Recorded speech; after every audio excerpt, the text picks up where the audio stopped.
صلاة وسلام عليك يا خاتم النبيين وعلى آلك وأصحابك يا المسلمين. اللہ پاک کے آخری نبی صلی اللہ علیہ وآلہ وسلم نے ارشاد فرمایا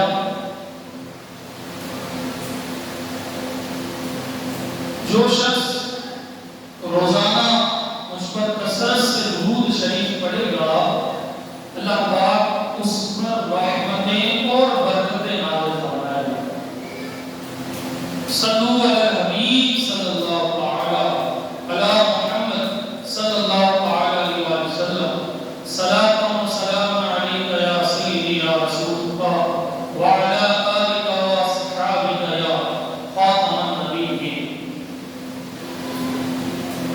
ماہ سفر المظفر کے مہینے میں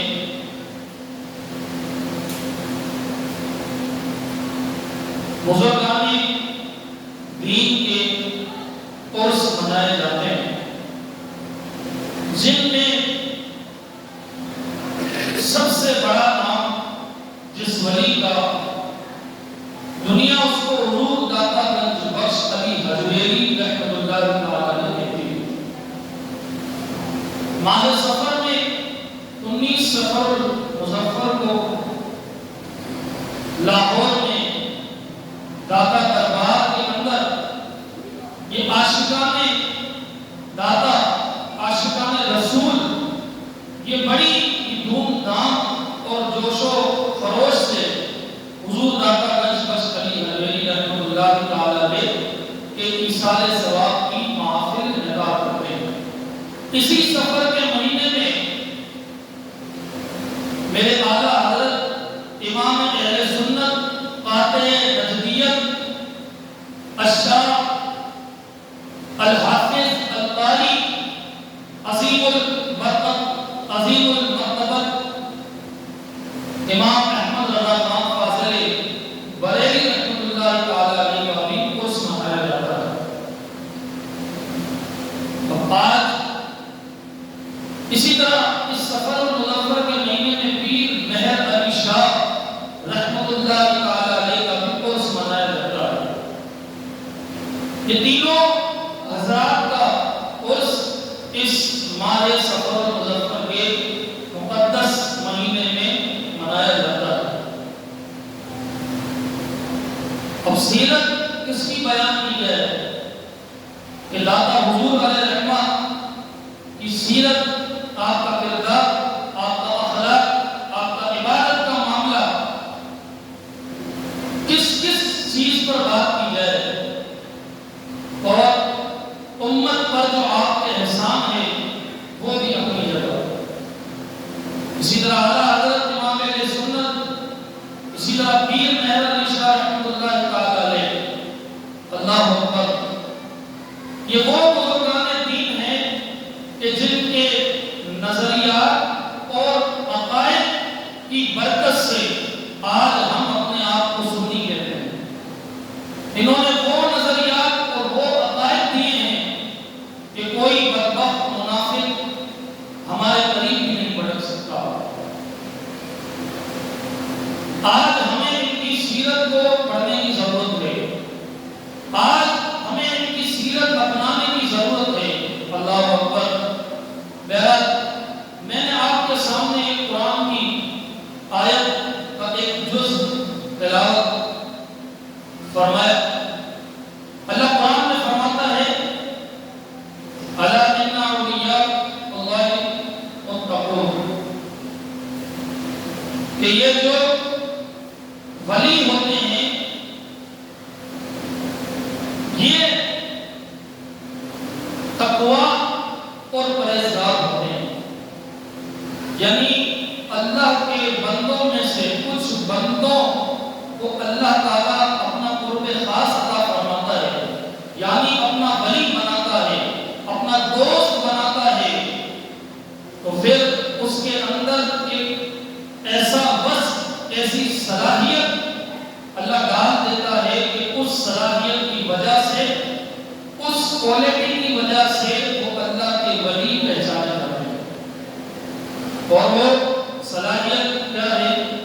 اللہ سے ڈرنے والے ہیں، اللہ سے ڈرنے والے ہیں اور اللہ پر کامل مکمل ایمان رکھنے والے ہیں اور پرہیزگار ہیں، یعنی ان تمام چیزوں سے بچنے والے ہیں کہ جس سے اللہ اس کے رسول نے منع فرمایا ہے۔ اللہ اکبر، سبحان اللہ۔ تو ان تینوں حضرات کی اگر ہم سیرت کو اٹھا کر دیکھ لیں تو ان تینوں حضرات کا تقویٰ یہ اعلیٰ درجے کا ہے۔ جیسے کہ حضور دادا گنج بخش علی حجویری رحمۃ اللہ تعالی علیہ جب آپ علم دین سے فارغ ہوئے، اب آپ نے مرشد کی تلاش شروع کی۔ مرشد کی تلاش کے بعد جب آپ کو حکم ہوا کہ آپ جو ہیں وہ آغاز تبلیغ فرمائیں، اب آپ لوگوں کو نیکی کی دعوت دیں، اب آپ کافروں کو مسلمان کریں، تو میرا وہ اس ارادے سے نکلے۔ ایک مقام پر نماز کا وقت ہوا اور وہ جو علاقہ تھا، وہ جو ایریا تھا غیر مسلموں کا تھا، وہاں پر ایک تالاب بھی تھا۔ تو آپ کو وضو کی حاجت پیش آئی، آپ وضو کرنے کے لیے آگے بڑھے تو وہاں کے جو ہندو تھے یا غیر مسلم تھے سپاہی، انہوں نے روک لیا اور کہا کہ آپ ہمارے اس پانی کو ناپاک نہیں کریں۔ یعنی ان کی نظر میں یہ ہے کہ مسلمان اگر پانی کو ہاتھ لگائے گا تو پانی ناپاک ہو جائے گا۔ یہ غیر مسلموں کا یہ عقیدہ ہے کہ مسلمان اگر پانی کو ہاتھ لگائیں گے تو پانی جو ہے وہ خراب ہو جائے گا۔ حالانکہ یہی غیر مسلم یہ کیا کیا کرتے ہیں یہ آپ کو بھی پتا ہے، گائے کا پیشاب یہ پیتے ہیں، بقیہ جلا کرتے ہیں، یہ کرتے ہیں۔ یعنی ہمارے نزدیک بلکہ یہ اگر کسی کو ہاتھ لگائیں، یہ کسی چیز کو ہاتھ لگائیں تو وہ چیز ناپاک ہو جائے گی۔ تبھی کہتے ہیں کہ غیر مسلموں کے ساتھ کھانا کھانے میں اجازت نہیں۔ غیر مسلم جس پیالے میں پانی پیے اس پیالے میں پانی پینے کی ہمیں اجازت نہیں۔ اس پیالے کو پھر بات کیا جائے گا، پھر اس کے بعد پانی پیا جائے گا۔ بہرحال تو ہندوؤں کا اور غیر مسلموں کا اپنا ایک عقیدہ ہے، وہ کہتے ہیں کہ پانی اگر مسلمانوں نے پانی کو ہاتھ لگایا تو وہ ناپاک ہو جائے گا۔ تو اس وقت کے جو غیر مسلم تھے انہوں نے داتا گنج بخش علی حجویری کو روک لیا اور کہا کہ آپ جو ہیں اس تالاب سے وضو نہیں کر سکتے، آپ اس تالاب سے وضو نہیں کر سکتے۔ اللہ اکبر۔ تمہارا دادا گنج بخش علی حجویری نے کہا، دادا صاحب نے کہا کہ چلو پھر ایک کام کرو، ایک مٹکا ہی دے دو، وہ تم بھر کے دے دو، ایک مٹکا ہی بھر کے دے دو۔ کہتے ہیں کہ جب اس مٹکے کو تالاب کے اندر ڈالا گیا تو وہ سارا کا سارا تالاب جو اس مٹکے کے اندر آ گیا۔ یہ بات ایسی ہے سمجھ میں نہیں آتی، لیکن جو بات سمجھ میں نہ آئے اور اگر کسی اللہ کے ولی سے وہ بات ثابت ہو جائے تو پھر اسی کو کرامت کہتے ہیں، اسی کو کرامت کہتے ہیں۔ تو داتا گنج بخش علی حجویری نے وضو کے لیے پانی طلب کیا، نہیں دیا، تو پھر آپ نے اپنے مٹکے کے ذریعے ان کے سارے تالاب کا پانی مٹکے میں الٹا دیا۔ اس کی وجہ سے وہ پریشان ہوئے کہ یہ کیسی کرامت ہے، یہ کیسے پاسبل ہے، یہ کیسے ہو سکتا ہے۔ اللہ اکبر۔ پھر وہ سب اس بات پر یہ بات ان کو سمجھ میں آ گئی کہ جو کوئی نہیں کر سکتا وہ اللہ کا ولی کر سکتا ہے، کیونکہ اللہ کے ولیوں کو اللہ نے طاقت دی ہے۔ اللہ اکبر۔ پھر کیا ہوا؟ دادا گنج بخش علی حجویری رحمۃ اللہ تعالی علیہ کے پاس وہ لوگ آئے اور کئی غیر مسلم آپ کے اس عمل کی وجہ سے آپ کی یہ کرامت دیکھ کر مسلمان ہو گئے۔ اللہ اکبر۔ اعلیٰ دادا گنج بخش علی حجویری رحمۃ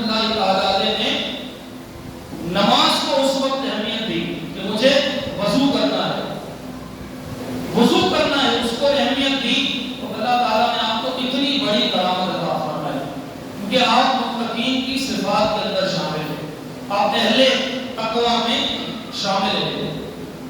اسی طرح بات اعلیٰ حضرت کی کریں، امام اہل سنت مجدد دین و ملت مولانا شاہ امام احمد رضا خان فاضل بریلوی رحمۃ اللہ تعالی علیہ، آپ بھی اللہ کے ولی تھے، آپ عالم تھے، آپ حافظ تھے، آپ مفتی تھے، شیخ الحدیث تھے، آپ کی ذہانت کا عالم یہ تھا، اور میں کہتا ہوں کہ ایسی ذہانت اللہ اپنے ولیوں کو ہی عطا فرماتا ہے۔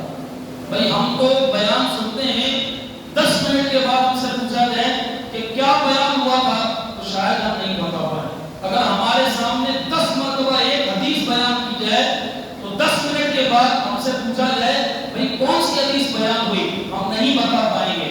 اللہ اکبر۔ لیکن اللہ کے ولیوں کا مقام تھوڑا مختلف ہوتا ہے، اللہ اپنے ولیوں کو ہر چیز تھوڑی نمایاں عطا فرماتا ہے۔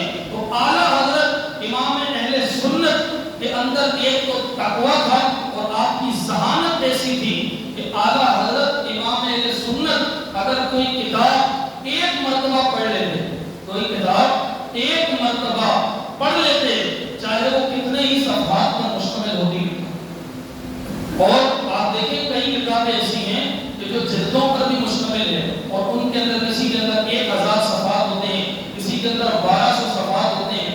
تو اعلیٰ حضرت کی ذہانت کا یہ عالم تھا کہ آپ اگر کوئی کتاب ایک مرتبہ پڑھ لیتے تو 6 مہینے تک حرف کا حرف وہ کتاب آپ کو یاد ہو جاتی،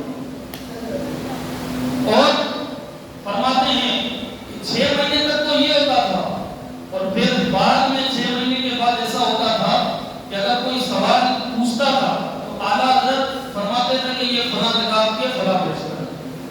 یعنی ایسی کمال کی ذہانت آپ کو اللہ تبارک و تعالیٰ نے یہ عطا فرمائی ہے۔ اچھا، میں نے پہلے کہا کہ تقویٰ اولیاء کے اندر ایک جو چیز ملے گی وہ کیا ملے گی؟ تقویٰ، پرہیزگار، نیکیاں کرنے والے، اللہ پر توکل کرنے والے، اللہ پر بھروسہ کرنے والے، اور یہ جو چیز ہے یہ سب کے اندر ملے گی، کسی کے اندر زیادہ ہوگی، کسی کے اندر کم ہوگی، لیکن ہوگی سب کے اندر۔ تقویٰ یہ ہر ولی کے اندر موجود ہوگا۔ ولی وہ نہیں ہے کہ جو معاذ اللہ سنت مصطفیٰ کا انکار کر کے یا سنت مصطفیٰ کو چھوڑ کر دوسری چیزوں کی طرف جا کر وہ معاملہ پتا کرے۔ اللہ کا ولی یہ نہیں ہوتا، بلکہ اللہ کا ولی وہ ہوتا ہے کہ جو سنت مصطفیٰ پر پابندی سے عمل کرتا ہے۔ اللہ اکبر۔ اعلیٰ حضرت امام اہل سنت مولانا شاہ امام احمد رضا خان کا بھروسہ اور سنت پر عمل دیکھیں آپ۔ اعلیٰ حضرت امام اہل سنت کی بارگاہ میں ایک شخص آیا، وہ نجومی تھا، ستاروں کا علم رکھنے والا تھا، ستاروں کا علم رکھنے والا تھا، یعنی وہ بتا دیتا تھا ستاروں کو دیکھ کر کہ بارش کب ہوگی، 1 گھنٹے کے بعد ہوگی، 10 گھنٹے کے بعد ہوگی، یا 1 مہینوں کے بعد ہوگی، یعنی فلکیات تو اس کے پاس علم تھا۔ بہرحال تو وہ آیا اور اعلیٰ حضرت نے اس سے سوال کیا کہ بارش کب ہوگی؟ وہ کہنے لگا کہ حضور ابھی تو فی الحال بارش کے کوئی آثار نہیں، ہو سکتا ہے کہ 1 مہینے کے بعد ہو، 1 مہینے کے بعد ہوگی۔ اعلیٰ حضرت نے کہا کہ بھائی تو عالم ہوتا ہے، عالم ہوتا ہے، کبھی کہتے ہیں کہ اللہ کے ولیوں کے پاس جب جاؤ تو دل سنبھال کر جاؤ، دل کے اندر کوئی ایسی بات نہ ہو، اور جب کسی عالم کے پاس جاؤ تو زبان کو لگا دو، وہ پکڑ لے گا ڈائریکٹ آپ کو۔ تو اعلیٰ حضرت امام اہل سنت نے فوراً اس کو پکڑا کہ بھائی آپ یہ بات مت کریں کہ 1 مہینے بعد ہوگی، ستارے مجھے بتا رہے ہیں، آپ یہ بات کریں کہ میرے علم کے مطابق 1 مہینے کے بعد ہوگی، میرے علم کے مطابق، باقی اللہ چاہے تو ابھی برسا دے۔ تو وہ کہنے لگا کہ ہاں بات تو ہے لیکن 1 مہینے بعد ہوگی، ستارے یہ بتا رہے ہیں۔ بہرحال وہ نہیں سمجھا، تو اعلیٰ حضرت نے پھر اس کو مثال دی، اعلیٰ حضرت نے اس کو عقلی دلیل دی۔ عقلی دلیل کیا دی؟ گھڑی کی طرف کہا بھائی کتنے بج رہے ہیں؟ تو کہا کہ 11:15 بج رہے ہیں۔ اچھا، تو کہا کہ 12 بجنے میں کتنے منٹ ہیں؟ کہا 15 منٹ ہیں۔ کہا کہ 15 منٹ کے بعد ہی 12 بجیں گے؟ کہا۔ اعلیٰ حضرت فوراً گئے، سوئی کو گھمایا اور پورے 12 بجا دیے۔ اس شخص کے پاس آیا، کہا تم نے تو کہا تھا کہ 15 منٹ بعد 12 بجیں گے، یہ تو ابھی 12 کہا کہ حضور آپ نے ان کی سوئیوں کو ہلایا ہے نا، آپ نے ان کی سوئیوں کو ہلایا ہے تو 12 بجے۔ تو اعلیٰ حضرت کہتے ہیں کہ تجھے میرا سوئیوں کا ہلانا سمجھ میں آ گیا، یہ سمجھ میں نہیں آ رہا کہ جس اللہ نے ستارے بنائے ہیں وہ چاہے تو ایک سیکنڈ کے اندر ستارے کو یہاں سے وہاں کر دے، اور جو ستارہ تجھے بتا رہا ہے کہ 1 مہینے کے بعد بارش ہوگی، وہ ستارہ اگر یہاں کر دے تو اللہ بھی بارش نازل کرتا ہے۔ پھر وہ کہتا ہے کہ ہاں میں سمجھ گیا آپ جو سمجھانا چاہ رہے ہیں۔ پھر اس نے کہا کہ حضور آپ نے میری اصلاح فرمائی، میں آپ کا شکریہ ادا کرتا ہوں۔ اس نے نصیحت قبول کی اور وہ سمجھ گیا۔ تو اچھا صرف اتنا ہی نہیں، جب اعلیٰ حضرت نے یہ بات کی نا کہ میرا رب چاہے ابھی بارش برسا دے، تم تو کہہ رہے 1 مہینے کے بعد، تو کہتے ہیں کہ جیسے ہی اعلیٰ حضرت نے یہ کہا کہ میرا رب چاہے ابھی بارش نازل فرما دے، وہ جیسے ہی بندہ باہر نکلتا ہے تو بارش ہو رہی ہوتی ہے۔ تو یہ اللہ والوں کا یقین، یہ اللہ والوں کا بھروسہ اور توکل، کیونکہ اللہ والے متقی ہوتے ہیں، پرہیزگار ہوتے ہیں۔ اچھا سنت مصطفیٰ سے آپ کو کتنی محبت تھی کہ ککڑی کھانا سنت مبارکہ ہے، ککڑی کھانا سنت مبارکہ ہے، اپنی اس کو اس نیت سے بھی کھا لیں۔ اچھا بعض اوقات ایسا ہوتا ہے ککڑی کے اندر بہت زیادہ ایسی ککڑی آ جاتی بہت کھاری ہوگی، یعنی وہ ہم نہیں کھا سکتے، اتنی کھاری ہوتی۔ ایک مرتبہ ایسا ہوا کہ اعلیٰ حضرت امام اہل سنت ایک دعوت میں تشریف لے، اس دعوت کے اندر ایک ٹرے کے اندر ککڑی کے کاشت پیس رکھے ہوئے تھے۔ اعلیٰ حضرت نے اہل خانہ سے اجازت لی اور ایک کاشت کھانے لگے۔ جب ایک کاشت کھائی تو اعلیٰ حضرت نے اس کو حکم دیا کہ بھئی یہ ساری میں کھاؤں گا، کسی کو کھانے نہیں دوں گا، کسی کو کھانے نہیں دوں گا، یہ سارا میں کھاؤں گا۔ لوگوں نے پوچھا کہ حضرت آپ کی مرضی، آپ کی دعوت میں آئے تو آپ کی مرضی چلے گی، تو کہا کہ یہ سارا میں کھاؤں۔ بہرحال وہ ککڑی کا پورا تھال آپ کھا جاتے ہیں۔ اچھا اعلیٰ حضرت امام اہل سنت کی جو غذا تھی نا وہ بالکل قلیل تھی، یعنی آپ معمولی سا بسکٹ تناول فرماتے تھے اور تھوڑا سا شوربہ یا پورے دن میں کھاتے تھے۔ اس کے بعد پھر آپ کتابیں لکھنے میں یا دوسرے معاملات میں آپ مشغول رہتے تھے، تو آپ کی یہ غذا تھی۔ اب اس دن خلاف معمول آپ کی جب عادت لوگوں نے دیکھی کہ یہ لوگ پورا تھال ہی کھا گئے ککڑی کا، ایک بندہ کتنی کھا سکتا ہے، پورا تھال آپ کھا گئے، تو تھوڑی تشویش ہوئی۔ آپ کے مریدین میں سے بعد میں کسی نے پوچھا حضرت آج آپ نے ایک خلاف معمول ایک کام کیا ہے، آپ اس کی وجہ بتائیں گے؟ پہلے تو اعلیٰ حضرت نے منع فرمایا، پھر کہا کہ چلو تم اصرار کرتے ہو تو میں بتاتا ہوں۔ بات یہ ہے کہ ککڑی کھانا یہ سنت مبارکہ ہے، رسول پاک علیہ السلام کی سنت ہے، رسول پاک اس کو پسند فرماتے تھے۔ اور یہ جو میرے سامنے ککڑیاں رکھی ہوئی ہے، اس میں ایک جب میں نے کاشت اٹھائی تو یہ مجھے کھارے پن میں محسوس ہوئی، اور اتنی یہ کھاری تھی کہ دوسرا اگر کوئی بندہ ہوتا تو ڈائریکٹ منہ سے نکال کے پھینک دیتا۔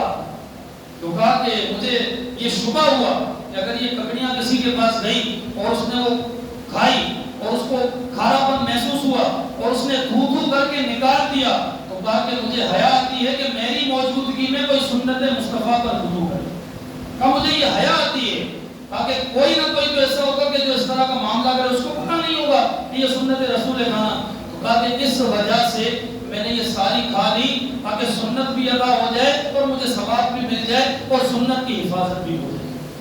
اللہ اکبر۔ تو جتنے بھی اولیاء کرام ہیں ان کے اندر سنت مصطفیٰ پر عمل کرنے کا جذبہ، اللہ تعالیٰ کی ذات پر بھروسہ، ڈر، تقوی، جنت کی طلب، دوزخ کا خوف، اس ہر ولی کے اندر موجود تھا۔ میں نے پہلے داتا صاحب کی بات کی، پھر اعلیٰ حضرت امام اہل سنت پیر مہر علی شاہ رحمۃ اللہ تعالیٰ، آپ بھی زبردست اعلیٰ ولی تھے۔ اچھا پیر مہر علی شاہ اور اعلیٰ حضرت کی ایک ہی زمانے کے تھے، یعنی آپ کا زمانہ ایک ہی تھا۔ اعلیٰ حضرت پیر مہر علی شاہ کو جانتے تھے اور پیر مہر علی شاہ یہ اعلیٰ حضرت کو جانتے تھے۔ پیر مہر علی شاہ تصوف میں یوں سمجھ لیں کہ تصوف کے میدان میں ان کا ایک عمل تھا، ان کی پیری مریدی کا سلسلہ تھا۔ تو کچھ معاملات میں، لیکن میں یہ پہلے کہہ رہا ہوں کہ عالم ہوتا ہے، اور جب دو عالم ملتے ہیں تو وہ ایک دوسرے کی غلطیاں بھی بیان کرتے ہیں کہ بھائی دیکھو آپ نے یہ کیا، اس کو درست کرنا چاہیے۔ عام عوام تو نہیں سمجھتی، لیکن عالم کو سمجھ سکتا ہے۔ اگر کوئی یہاں پر عالم ہوگا، اگر میری تقریر کے اندر وہ غلطی محسوس کرے گا تو مجھے کہے گا کہ بھئی آپ نے یہ بات نہیں گئی، عام عوام اتنا دھیان نہیں دیتی. تو پیر میرے علی شاہ اور اعلیٰ حضرت کا زمانہ ایک تھا. تو کچھ اعلیٰ حضرت کی باتیں ایسی تھی پیر میرے علی شاہ رحمۃ اللہ تعالیٰ علیہ کو سمجھانے کے حوالے سے کہ جو مریدین تھے ان کے، یعنی پیر میرے علی شاہ کے جو مریدین تھے ان کو تھوڑا ناگوار محسوس ہوا کہ یار ہمارے پیر کے بارے میں اعلیٰ حضرت یہ کہہ رہے ہیں. اچھا، پیر میرے علی شاہ رحمۃ اللہ تعالیٰ علیہ نے کبھی بھی اعلیٰ حضرت کو اس طرح جواب نہیں دیا، بلکہ آپ خاموشی اختیار کرتے تھے. بہرحال تو مریدین تو مریدین ہوتے ہیں، مرید اپنے پیر کے بارے میں کیسے سن سکتا ہے؟ وہ مرید ہی نہیں کہ جو اپنے پیر کی برائی سنے، وہ مرید نہیں بن سکتا. تو بہرحال تو مرید کی برائی یا مرید کے بارے میں ناگوار الفاظ ہم نہیں سن سکتے. تو وہ مرید اعلیٰ پیر میرے علی شاہ کی بارگاہ میں آئے اور پھر اعلیٰ حضرت کو معاذ اللہ برا بھلا کہنے لگے کہ اعلیٰ حضرت ایسے ہیں ایسے ہیں اور آپ کو مطلب اس طرح کی باتیں کرتے ہیں. اچھا، اعلیٰ حضرت جو ہے وہ پیر میرے علی شاہ کو برا بھلا نہیں کہتے، یہ بات بھی واضح کرو، برا بھلا نہیں کہتے تھے، بس وہ کچھ معاملات تھے اس میں وہ کہتے تھے. تو اعلیٰ حضرت تو مریدین جب پیر میرے علی شاہ کی بارگاہ میں آئے وہ کہا کہ حضرت یہ آپ کو اس طرح کی باتیں کرتے ہیں تو آپ اس کو جواب نہیں دیتے. تو اس وقت پیر میرے علی شاہ نے ایسا جملہ فرمایا کہ سارے مریدین کو جمع کیا اور پیغام پہنچایا کہ یہ پیغام سب کو پہنچا دینا. کہا کہ میں جو اعلیٰ حضرت، میں جو احمد رضا کے سر پر موتیوں کا تاج، شرافت کا تاج، تقوی کا تاج اور رسول کریم علیہ السلام نے ان کو جو تاج